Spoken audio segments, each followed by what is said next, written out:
This is pretty intuitive, but in heavily forested or hilly areas, such as the Southeast, the Texas Hill Country, some spots in the Mid-South, you just can't be as aggressive in getting close to supercells and tornadoes as you can in somewhere that's flat, like West Texas or Southwest Kansas. This is all based on the fact that we talked about in the last episode that you need to maintain visibility at all times if you're trying to get close to a supercell or tornado. Just like how precipitation can block your view, 200-foot tall pine trees, lots of tall hills, can obstruct your view of the storm, which prohibits you from using your eyes to monitor changes in storm characteristics and storm behavior. When you're chasing in difficult terrain, it's best to pick a spot downstream and wait for the storm to come to you. Rather than try to battle those pine trees and hills, try to find some type of open view and let the storm come to you. This is going to allow you a little bit more margin for error. It'll allow you to monitor the storm on radar for a little bit longer. It'll allow you to plan your escape routes well. And it's just overall a safer option when terrain is a significant challenge. The next thing to consider is the road network.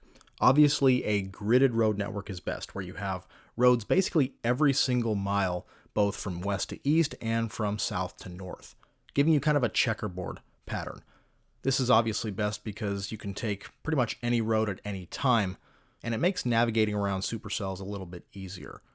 Places like West Texas, parts of western Oklahoma, much of Kansas have a nice gridded road network, which makes chasing in those locations somewhat easier. You want to be aware of the road quality though. Just because there are roads every mile doesn't mean they're going to be of great quality. You might have a couple of main roads in a given area with the rest dirt roads, and those dirt roads could be a little bit questionable as far as quality goes. Did it just rain in that area? That might make the roads a little bit muddier and tougher to drive on. Always be aware of the quality of the road you're about to drive on. Don't just take a road willy-nilly, hope it's of high quality, and hope it doesn't terminate. You want to know those things ahead of time if you can.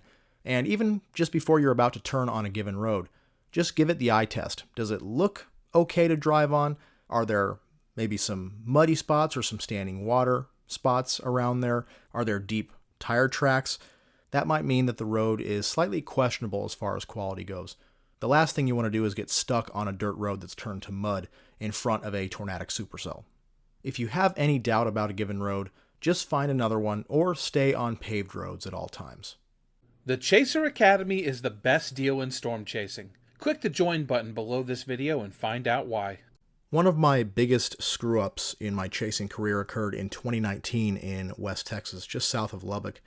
I was chasing a beastly tornadic supercell that produced a pretty incredible dusty tornado that I was able to get close to. The storm was also producing very large hail, baseball plus sized hail, and I made the mistake of not checking roads ahead of time before trying to maneuver south to get ahead of the storm once again. I thought, no, it's near Lubbock, this is great chase terrain, the road network's awesome, so any of these roads should go through. So I took a random dirt road to the south and was going at a decent rate of speed, failed to see this big rut in the road.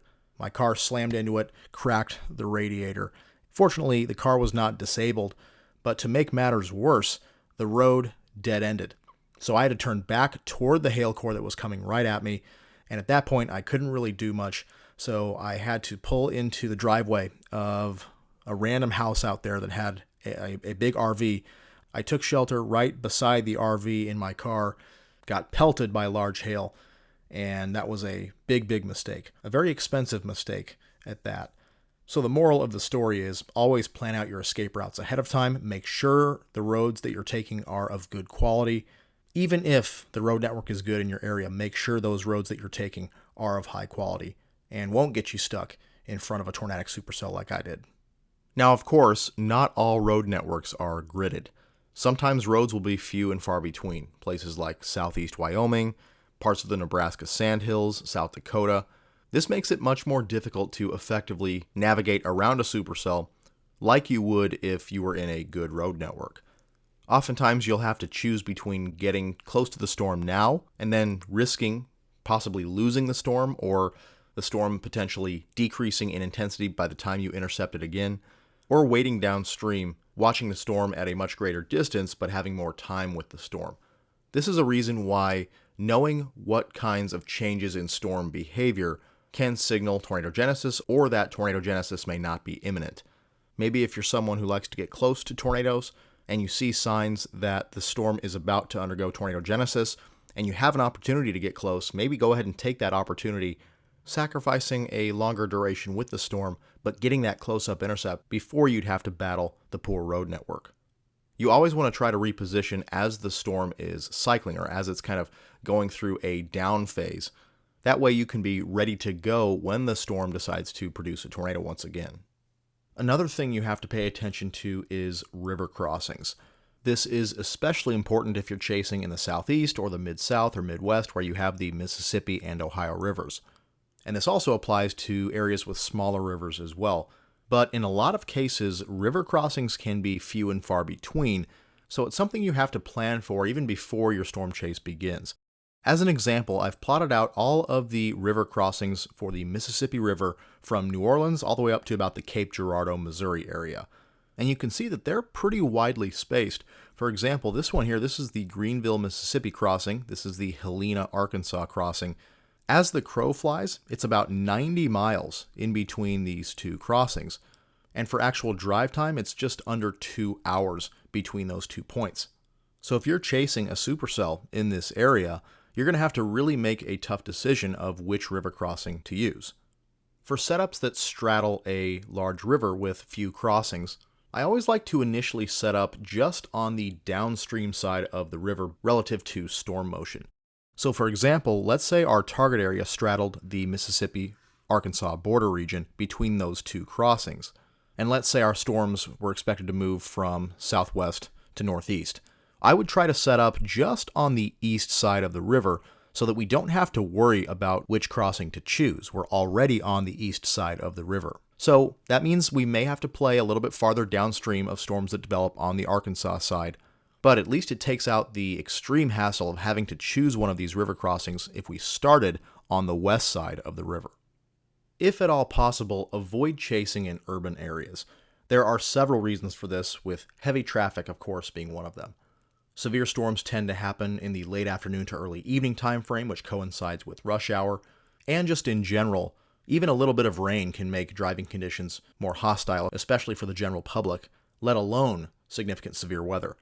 Trying to navigate through traffic lights and stop signs can be very time-consuming and can really slow you down if you're trying to reposition on a storm. And people tend to drive more chaotically when a storm is bearing down on them.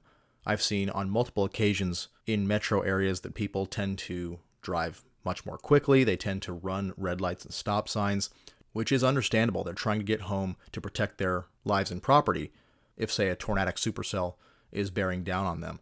But this can drastically increase the risk for accidents, and it just makes the situation a lot more dangerous. So whenever you can, try to avoid chasing in big metro areas. I wanted to bring to your attention a cool project by Jeremy Perez, who's a really good storm chaser and photographer from northern Arizona. Several years ago, he made a map that evaluates storm chasing favorability across the entire U.S. It outlines areas based on road network, so the light green areas are areas with road networks that are gridded. The yellow areas have roads that are spaced every 2 to 4 miles or so. And the orange areas have roads that are spaced about 5 to 10 miles apart, so a much less favorable road network. He also filled in areas that are heavily forested, that's the dark green areas, and urban areas, which are the dark red areas. So it's a really cool tool that you can use when you're evaluating a particular storm chasing target to see how the road network is in that area, and overall how chaseable is that particular target area. The links that you see on the screen take you to his page where he documents all his methodology, and the most updated version of the map is at the link on the bottom.